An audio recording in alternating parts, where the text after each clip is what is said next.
Hello, everybody, and welcome back to the Parlay Show presented by Bet99. We are very happy to bring back the former NHLer and betting guru. It is Mr. Matthew Barnaby, back from Europe after 10 or 14 days and trips to Edmonton and Vegas and Toronto. He saw me at some point during the last month, but he's here. He's alive.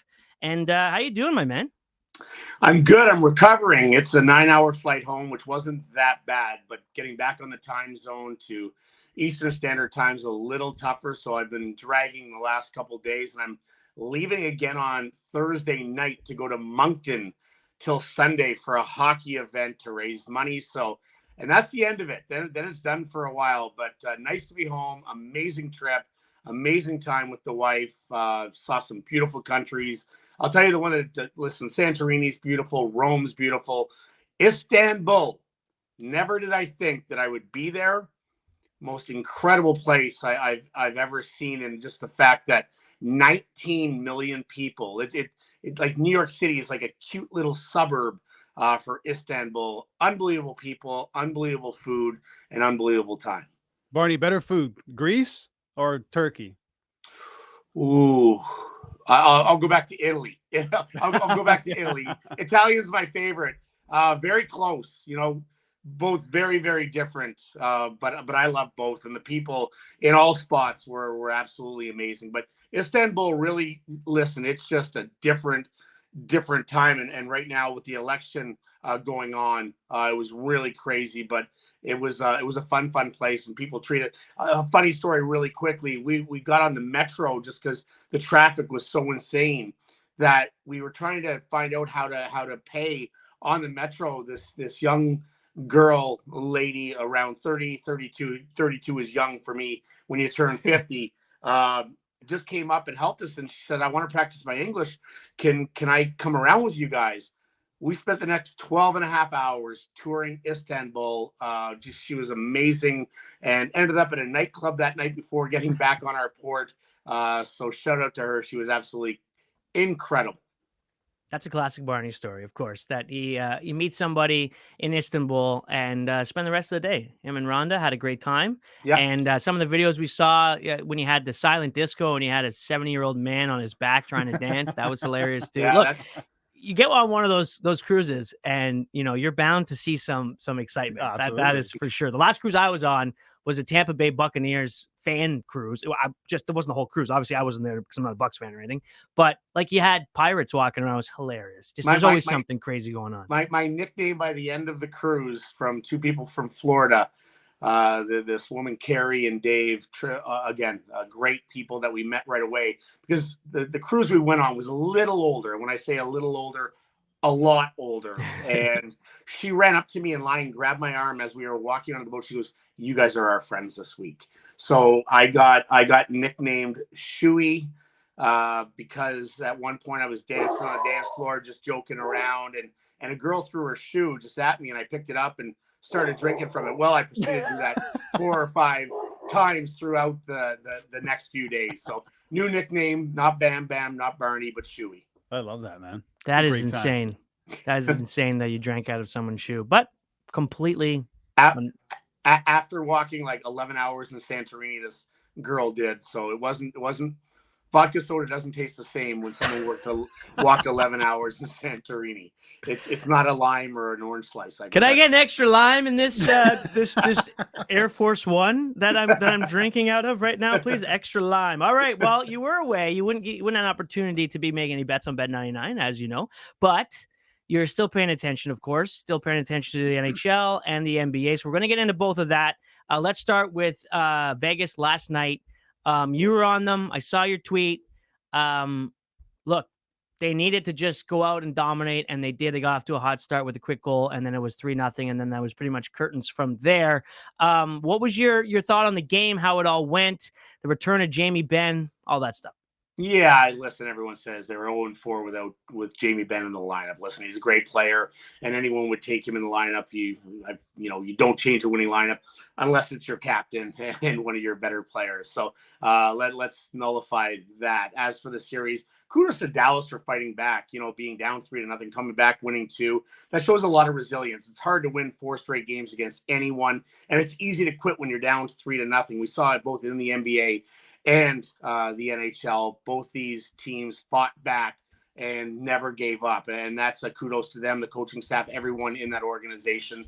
In game 6, Vegas was who we thought they would be, and they were dominant. They just came out and dominated from the drop of the puck and deserved the win. It was probably the best game they played all series long. And you really see how good they can be when they're firing on all cylinders. Yeah, Vegas is fantastic. So many different goal scorers. I think 16 different goal scorers right now, which, I mean, if you have that many, there's a pretty good shot you're going to win a Stanley Cup. And also because Adin Hill, I mean, who would have thought this guy is going to come out of nowhere and start stealing the show? Right now, we'll get into Conn Smythe, but 11-1 to win it. I know it's a big number, but I mean, if they're going to do this, they're going to go on the back of scoring and probably Adin Hill, who's already got 2 shutouts, Barney. Barney, if you were going, sorry, Barney, if you were going to just think to yourself at the beginning of the season, what goaltender is going to get handed the Stanley Cup first? And someone said to you, Adin Hill. I mean, or Bobrovsky. Well, I mean, Bobrovsky, at least he's a $10 million goaltender. Adin Hill is the third stringer. And that's only because Brossoit got hurt. Like, how is this even happening right now for Vegas, Barn? I would have said, pass the Dutchie by the left. Yeah, man. Like, come on, not a chance.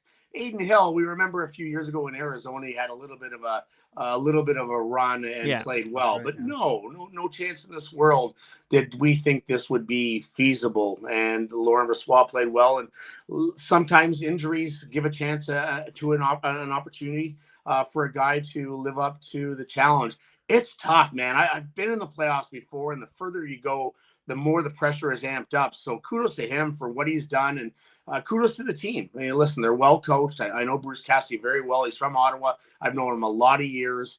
This is a really good hockey team, but you still need your goaltender to come up with big saves at the right time. Adin Hill has done that. We will get into the Conn Smythe talks, but certainly happy for him and happy for Vegas. How about these other franchises? You're looking.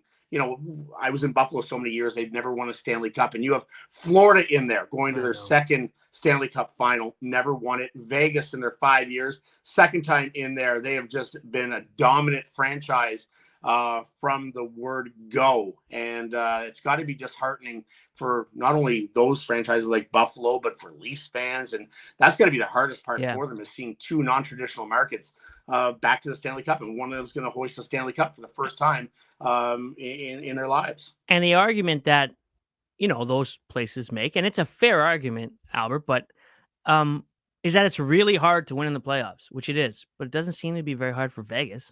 No, I mean, they're deep. Like I mentioned, with those 16 goal scorers. Look at a guy like William Karlsson. He's got 10 goals. Just 3 behind Draisaitl, right? Man, did they ever Marchessault scoring in every big game. Eichel's not really contributing goal scoring wise, but he's been a beast. Mark Stone has been good.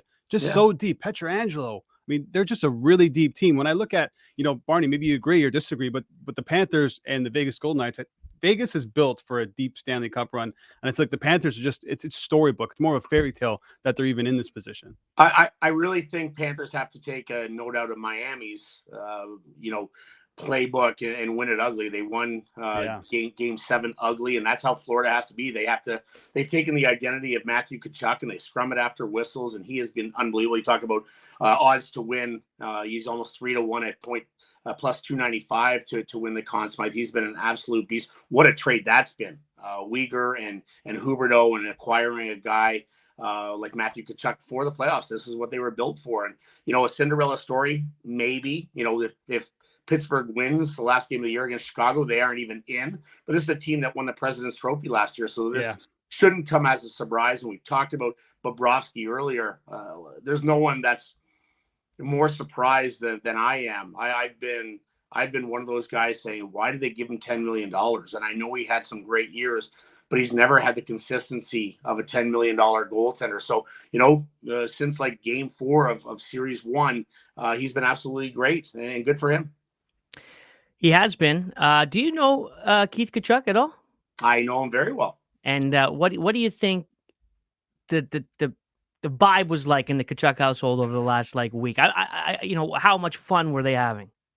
Well, I know Big Walt and Brady were having a lot more fun than Matthew, because Matthew He's isn't gotta able be in to the pound zone. back Yeah. the pints right now. Yeah. And I know both those guys very well. Brady playing in Ottawa, and we met him when we were at the Sens golf tournament this summer. Listen, he's an absolute rock star in Ottawa. He's transformed the Ottawa Senators. A Big Walt, just a great guy, great person. The way he treated people all throughout the NHL. Trainers. I always judge players and not on how they judge their peers, because they all treat each other really well. How do they treat the waiting staff when they go to a restaurant? How do they treat the trainers, the staff within the organization? And Big Walt set an example for his two kids. Both those guys are unbelievable guys. So I can tell you, those two guys are having a great time, and if they win it all, watch out. This could be epic. Does he get a ring? Because, I feel like calling the team soft might have sparked something a little bit. That was before the Leaf game. I Paul know, Maurice right? ripped the whole team. Listen, he used to get a bonus for weighing in under 250. So let's give him a ring for his son winning a Stanley Cup. I think Brady deserves one too, because he's going to need a new liver by the time this whole thing's over.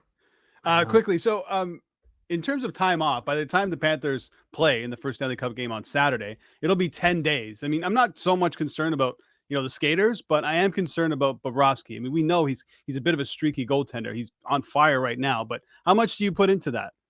I put into both, even the players. It's rust versus rest, right? Like would you rather the rest? Yeah, everyone would rather sweep them and be guaranteed and get your rest and heal up for guys that certainly are everyone's playing with some kind of nagging injury, some worse than others.